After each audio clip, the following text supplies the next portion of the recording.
Hello and welcome to Spirit Among Us. I think a lot of us as Christians are told about the importance of serving God, how important it is to put all of our effort into everything and to really go above and beyond when it comes to serving Him. You may be familiar with this verse, Romans 12:1. Therefore, I urge you, brothers and sisters, in view of God's mercy, to offer your bodies as a living sacrifice, holy and pleasing to God. This is your true and proper worship.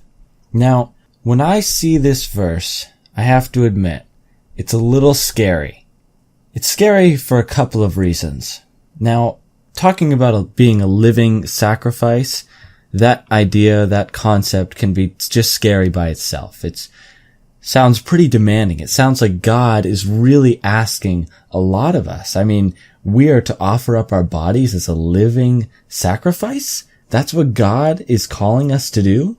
That we have to give up absolutely everything to be used by Him in every situation and every circumstance? I mean, that sounds crazy. That sounds extreme. That sounds really difficult. So that's the first scary part for me. The second scary part is the end when it says this is your true and proper worship. So it's almost like what Paul is saying here is that this is how we are to worship.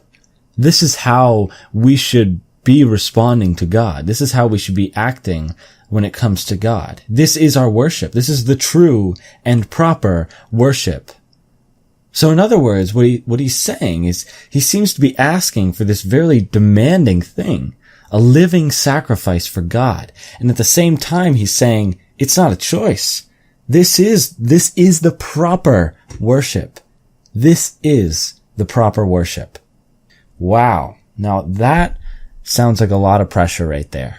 So this is who God is. This is what God wants us to do. He wants us to live as living sacrifices to Him.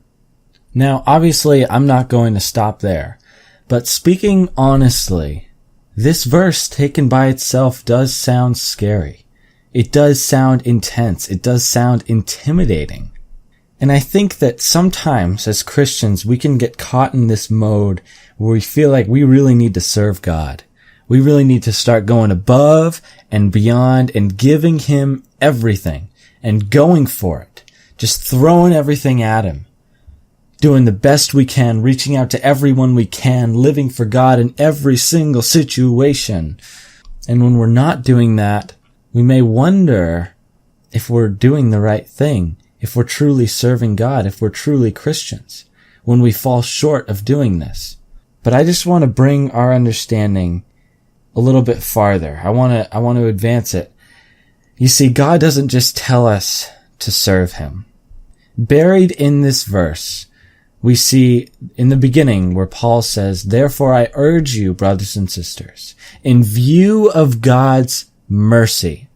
So you see, what Paul is saying here is that yes, this is our true and proper worship. We are to be a living sacrifice, but this is supposed to be in response to God's mercy, in view of God's mercy. And this brings me to the second thing I want to talk about. What we can never forget as Christians when we walk in faith and when we walk throughout our lives is what Jesus told us is the single greatest commandment. Matthew 22 verse 37 through 38. Jesus replied, love the Lord your God with all your heart and with all your soul and with all your mind. This is the first and greatest commandment. So sometimes as Christians, we can really get caught up in this whole serving thing. We feel like we gotta go all in. We gotta give it all. We gotta do every single thing we can. But Jesus reminds us that our lives are not about success. They're not about how much we do. Our worth and our value are not determined by how much we do and how much we accomplish, how much we serve God. You see, because the greatest commandment is that we love God. The greatest commandment is that we have relationship with our Creator. That is what we were created for, and that is what He wants us to do above all else. So now I want to try to connect these two things. I want to try to connect these two concepts, because the greatest thing, the greatest purpose in our lives is to love God. Because when we love Him and when we allow Him to love us, we can be truly fulfilled. We can find true purpose, hope, love, joy, every single thing we need. We can find in Him, in relationship with Him. And that is why Jesus told us it's the greatest commandment. So I want to take a look at another verse that I believe connects these two concepts. 1 Samuel chapter 12, verse 24. Only fear the Lord and serve Him faithfully with all your heart, for consider what great things He has done for you. So here we are. There's a lot of pressure. Yeah.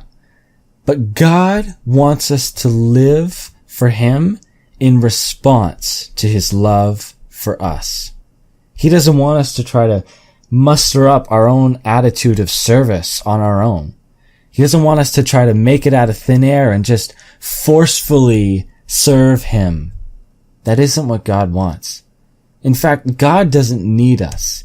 God doesn't need us to do anything. He is all powerful. He can do whatever He wants to accomplish on His own completely. But it is part of the amazing thing about God that He wants to use us as part of His plan. He wants to use us to reach those who are lost and those who need Jesus. But you see, we can't do that with an empty heart. And we can't forget and forsake the greatest commandment. It is great to serve the Lord. It is great to be a living sacrifice. It's what He wants us to do.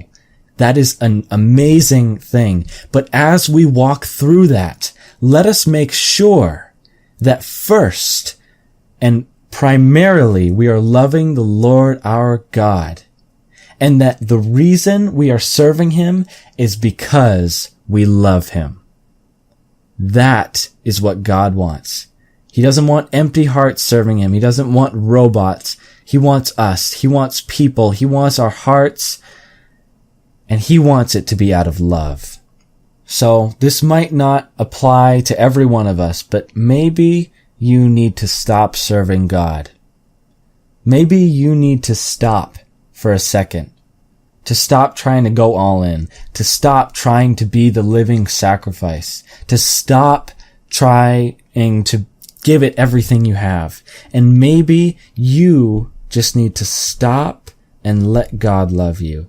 And love Him in return. Come back to the basics. Come back to that understanding of what the greatest commandment is. Of what the greatest thing in your life is. The highest purpose and the highest calling. So spend some time in God's love today. And ask Him to help you make sure that if you're going to be a living sacrifice, it is done out of love. Thank you for watching, and God bless.